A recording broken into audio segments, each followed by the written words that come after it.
Before we get into this week's episode of Think Inclusive, I want to tell you about another show that I'm involved with that I think you might enjoy. I'm Matt, aka Samurai Fuchs, and I'm a cast member on With Rolls and No Luck. We're a 5th edition Dungeons & Dragons actual play podcast full of goofs, gaffes, action, drama, and a makeshift family both in and out of character. You can find us anywhere you listen to podcasts or at noluckpod.buzzsprout.com. Fair warning though, you might not want to bring the kids. Anyway, with all that being said, let's get ready for the latest episode of Think Inclusive, the podcast for inclusionists, brought to you by MCIE. Thanks for listening and enjoy the show. From MCIE. I don't know about where you live, but today is the last day of school for the kids in our neighborhood. Summer is here, so let the late nights begin. And the end of the school year brings with it a lot of emotion for educators and families. So wherever you are right now, just know that you are not alone. I'm so thankful for you and for you being a part of the Think Inclusive podcast. We couldn't do it without you. Today on the pod, we have a fantastic guest, Rasheera Dopson, the host of the Womanhood and Disability podcast. My name is Tim Villegas, and you are listening to the Think Inclusive podcast presented by MCIE.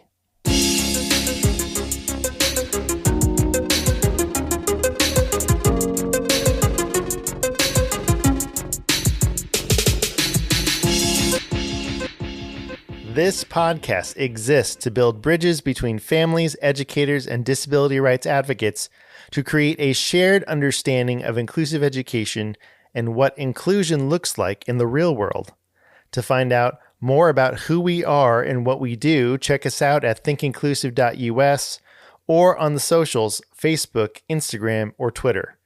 Today is the last official episode of Season 9. We've done 20 full episodes and about a dozen bonus episodes this season. Next month in June, we will be publishing 2 remixed episodes, which are previously recorded episodes with additional editing, intros, and even interviews. Look out for those in a couple of weeks. And so, looking at our next season, starting in July, we are switching things up just a bit.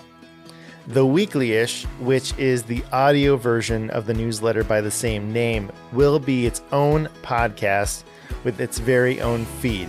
You can find that over at weeklyish.substack.com and add it to your favorite podcast player.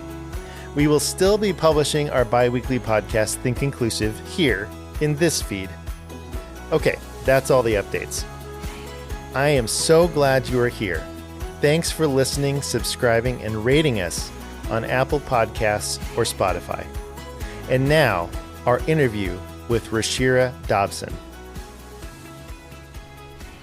Okay, today on the Think Inclusive podcast, we have Rasheera Dopson, who is an author, a disability justice activist, researcher, and scholar. Currently, she is pursuing her master's degree in public health at Morehouse School of Medicine, where her specific research areas of focus are exploring the intersectionality of race, gender, and disability. Alongside her academic endeavors, she is also a social entrepreneur.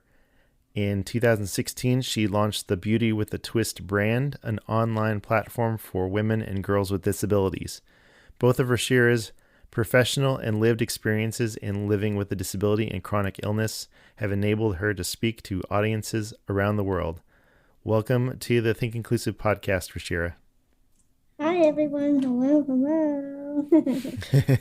I'm so excited to be here. We're excited to have you. And in case people don't know, Rasheera, you have been a guest blogger on Think Inclusive. Rasheera and I met a couple of years ago at the Georgia Lend Disability Seminar, which was great.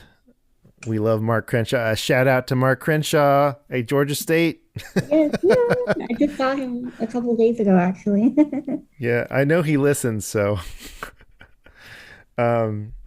So yeah, we're really excited. But the reason why you're here is because you have a podcast, and it's called Womanhood and Disability, I believe, right? I said that right.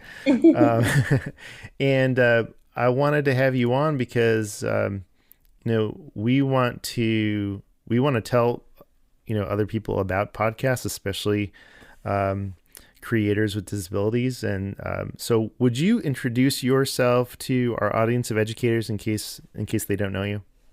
Yes, absolutely. And I first want to say just thank you so much, Tim, for having me on this amazing podcast. Like I said, like you said, we met a couple of years ago, and I've been following you on Twitter and other social media platforms, and you are always pushing the envelope when it comes to inclusion, especially in our educational system. So that's always really refreshing to see, especially from a person who was a previous educator. So I'm just really grateful to be here and to share about my podcast, the Womanhood and Disability podcast, and some of the work that I do as an advocate slash activist, as a content creator, as an emerging public health person. I wear many different hats, and depending on which day you get me, depends on which hat I'm wearing. So today I'm going to be maybe taking off and putting off a lot of hats during this conversation. So it's nice to be here. Awesome. Well, tell us about your podcast, and especially like why. Why did you start it? Yeah, so I launched my podcast last year in June, right around my birthday actually. Um, and someone had told me, you should do a podcast. I was like, I don't really like the sound of my own voice. I'm used to writing. I wrote a blog for Think Inclusive a few months back. I'm used to writing and just pouring out my heart and soul and all my deep thoughts that keep me awake at 3 a.m. On paper. But blogging was, or podcasting was something a lot different for me because not only did it force me to be vocally more vocal in sharing some of my life experiences and my perspective, but it really caused me to really think more deeply about how I wanted to articulate some of these messages and narratives that I was seeing that maybe didn't have a platform to be amplified. And so I came up with the Womanhood and Disability podcast because I live at that intersection. I'm a woman and I have a disability. So when people read the title, it's exactly what it sounds like. It's about womanhood and it's about disability and what it's like to live in that intersection. I think for me, especially as a woman of color, there just wasn't a lot, really, there wasn't any representation of what that looked like in my community as a woman. And I realized, as we go through different, there are different milestones when you become a man, and there are different milestones when you become a woman. And I really didn't have a blueprint of what that looked like in the context and the confines of having a disability. And I realized that it was a lot different than what I was reading about in magazines and, on a lot of these women-led platforms that talk about the different things that women go through. They seem to leave out a big portion of my lived experiences, which is having a disability and a chronic illness, and how sometimes, and not even sometimes, most times when you do have a disability and a chronic illness, it can make your life experience a lot more different. And so I created the podcast just to kind of lift up what that experience was like for me and kind of creating a safe place for myself. And then in creating a safe place for myself, other people were able to really identify that, hey, I'm going through the same thing.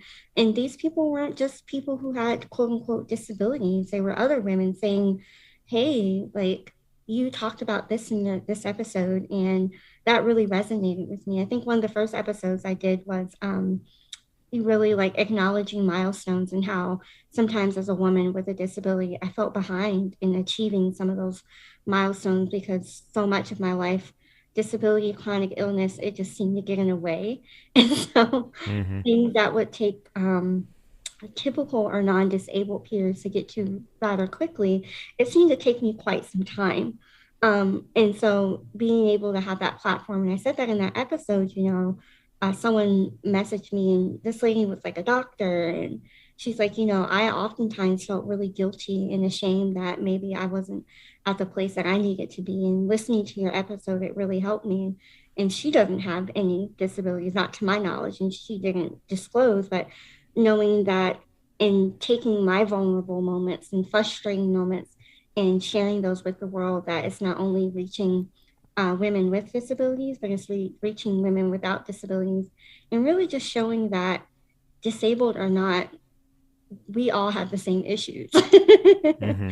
To put Mm-hmm. it in plain words, we all deal with the same stuff as women, as people, as humanity. And I think when we create these spaces, that not only create safe spaces for the specific group that you're reaching to, but it also helps to form allyship and community. And so that's what's really important for me in creating this podcast, is a sense of community that it's not just for disabled people, but it was created by a disabled person. And so with that, it's going to help bridge those two groups together. Now, you do both solo podcasts and interviews. Uh, was it difficult to do the solo podcast, or did that seem natural to you? It seemed really natural to me. And even interviewing people is really natural for me. I'm naturally an inquisitive and curious person.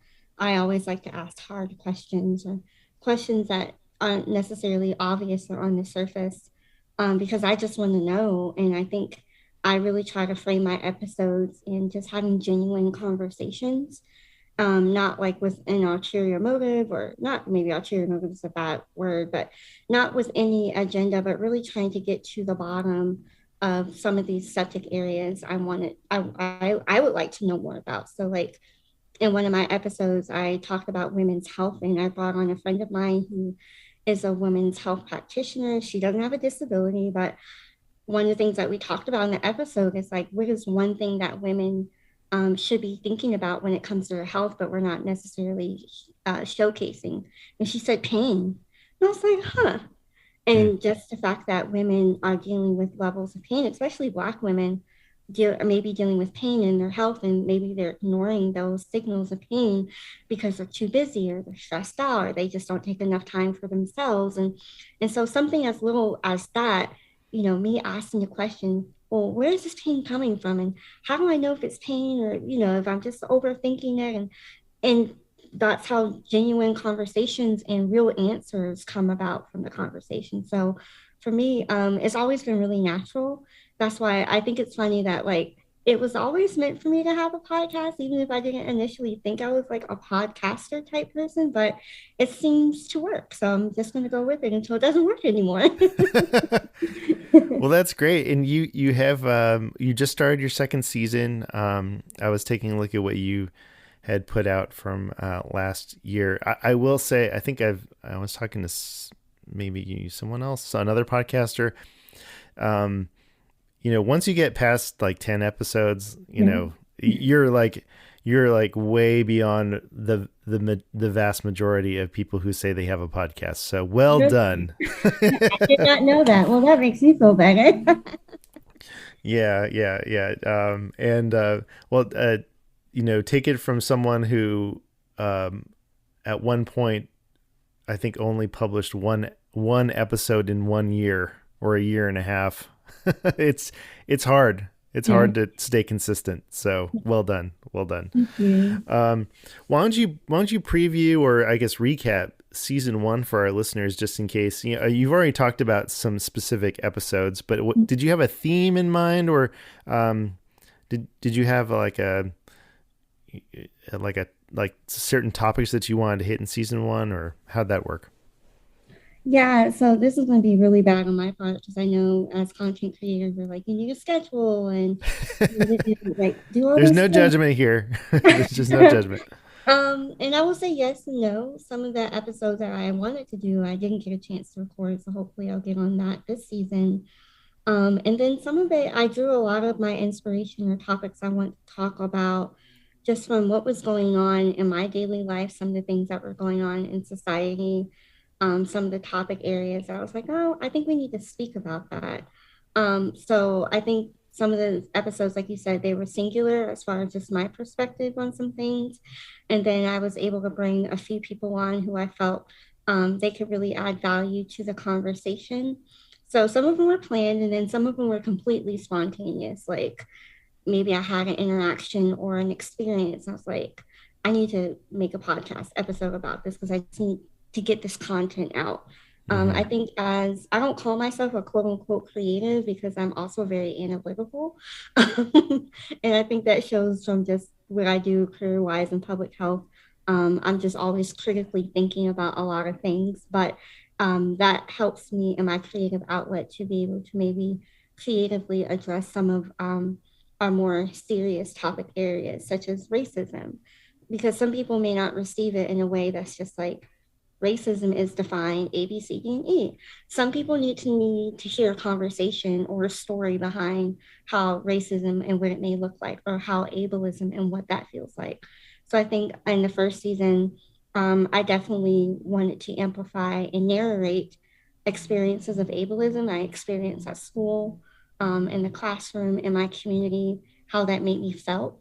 Because I think a lot of times too, on the surface, we talk about these things, but we don't necessarily talk about how they make us feel.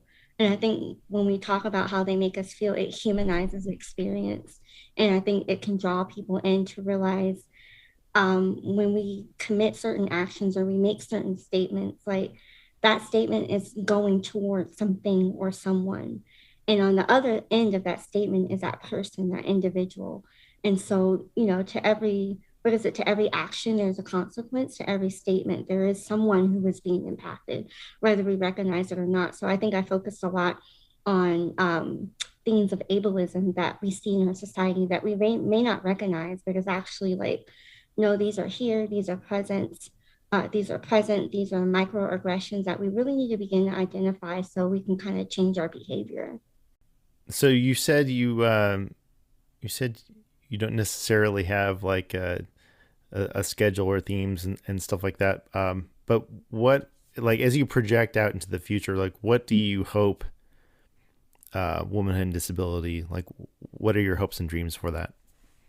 Yeah, and maybe I'll clarify. I do have like a schedule, like um, maybe record like 4 podcast episode within the fourth quarter or in the first quarter and hit certain themes. So Mm-hmm. like for season 2, I have an episode on body positivity, like an introductory episode of what that is. This month, because it's February, it's Black History Month, I want to dive into Black disability, what that looks like on a cultural competency type level, what it looks like on a personal level, and really diving into some of those intersectional conversations. And so there are themes like, and especially I think because in our culture, we are a theme society, February is Mm-hmm. Black History Month, it's Valentine's Day. And then like October is Disability Employment Awareness Month. And so I try to circle it sometimes around themes that we already see trending in our society and kind of just bringing my perspective to it and bringing on people who I feel that can add value on that perspective. So for this season, season 2, like I said, Black disability, intersectionality, body positivity, and maybe I'll repeat some conversations, but maybe go from a different angle or a different way because some of these conversations, there isn't any one end all conversation. It's almost like a Mm-hmm. continual thing. And so for me, just really getting creative about, okay, this is still maybe not an issue, but it's still something that's prevailing, still something that's relevant. What's a different angle? What's a different way to look at it? Maybe we need to uncover another layer because a lot of conversations too that I realize are not just like you said, you can't have them in one conversation. They're constant layers. Like inclusion in special education, there's no way we'll be able to target everything and related to special education inclusion in one podcast episode. It might be a lifetime of episodes, but I think as long as we continue to have the conversation and to stay open and to making sure we're seeing it from all angles, I think that's how we learn, that's how we grow, that's how we create community. Yeah. Do you have any like people like on like a wish list of people that you'd want to interview? Like, do you have like some names up on the top of your list? Ooh, that's a good question. um, I mean, there are some disability advocates that will be like, oh gosh, I can't wait to see if they would. And even me thinking back in my mind, like, did I have the courage to ask them to come on and be a guest? But leading disability advocates like Haben Girma, I really look up to her. Claudia Gorman, she was the first Black deaf woman. She's an attorney, and she was, I believe, the White House correspondent for the disability engagement community. I might be saying that all backwards, but if you Google her, you know who she is. People like that, people like Rebecca Coakley, I follow her work a lot. She does a lot of policy things, and she also posts about her kids all the time, which I think is hilarious. Um, and then non-disabled communities, like I've always wanted to partner like with Dove Beauty and just maybe bring like some people who I see in mainstream media who are advocating for beauty and inclusivity. I want to bring them on and ask them, so why don't you talk about disability? Or how Yeah. is it a way that we can form a collaboration or partnership? Because I think initially that's my goal, is to create a platform where it doesn't have to be either or, but it's all. That's really important for me because I've learned that it just can't be disabled people can't be the only ones talking about disability. It has to be our non-disabled counterparts. And non-disabled people can't be the only ones talking about non-disability things. It has to be about disability people too. Because I've learned growing up, I did not grow up in a disability friendly society. I grew up as much able bodied. I don't even think the word disability was ever used in my house. So I understand the importance of that integration. I think it's really important, and just make platforms I mean, that's what inclusion is. It's not separating the two, but it's actually combining all of them together. Yeah, I think it's funny that you don't think yourself as a creative, because like you are. Oh, I think you wow. can be both. I Yeah, yeah, think, you can. I think you can be both. I mean, you've written a book, Yes. right? You started Beauty with a Twist. You're a writer. I mean, you wrote for us, and then podcaster. I mean, yeah, you're creative. Well, thank you. So you have other things going. Like we talked about all the hats that you wear. So there's other things going on, and I would love to know a little bit more about your internships, because you intern with Jon Ossoff. Yes. You're currently interning with AAPD. What was it like to intern, for the senator? Or he wasn't a senator at the time, or was he a senator at the time? He was. Okay. I was a summer intern, so summer 2020. Yeah. Oh gosh. 2021. I'm sorry. 2021 because it's now 2022. So I was a summer intern from him. And as you all know, who are from Georgia, he was a newly elected senator. So it was pretty historic, only because of what that meant for the state of Georgia. And so it was really cool. I always like to put a little, a little sad point on there because I was supposed to be in DC for my internship, but because of the pandemic, it had to be virtual. So I feel like I got slighted a little bit of having my full DC internship experience. So I'm okay. I might be a little bitter about it, but not really. Because I was just happy to say I was able to intern in the office of a historic election win in Senator Ossoff. He's really nice. He's young, which was really different.